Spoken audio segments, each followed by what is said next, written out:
Famous cases of impersonation without a university degree. You can be a lawyer, a pilot, or even a doctor. After his impersonation as a lawyer and representing multiple clients in cases, Kenyan authorities arrested a man named Brian Mwendwa Njagi. He became known as real-life Mike Ross, referring to a popular character in the TV series Suits.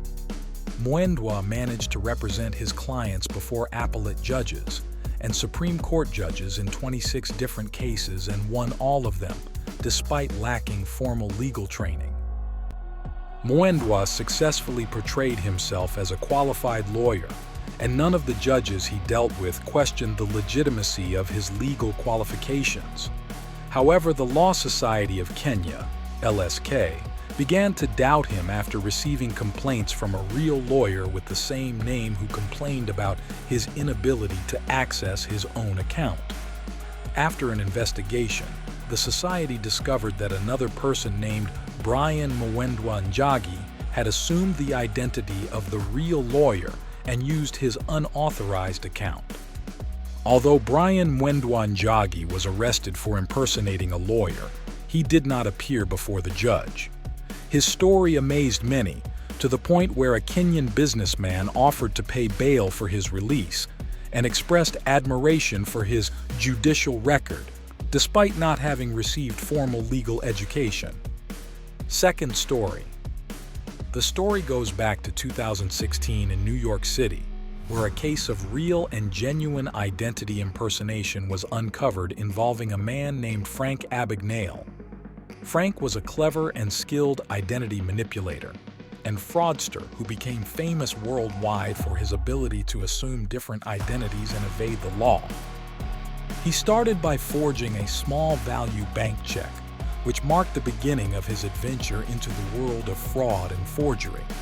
Frank exploited loopholes in the banking system and created fake bank accounts under different names, using these accounts to transfer money and obtain loans through forgery.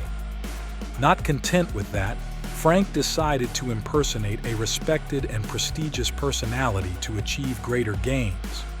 He assumed the identity of a pilot affiliated with American Airlines and began buying airline tickets and traveling around the world for free.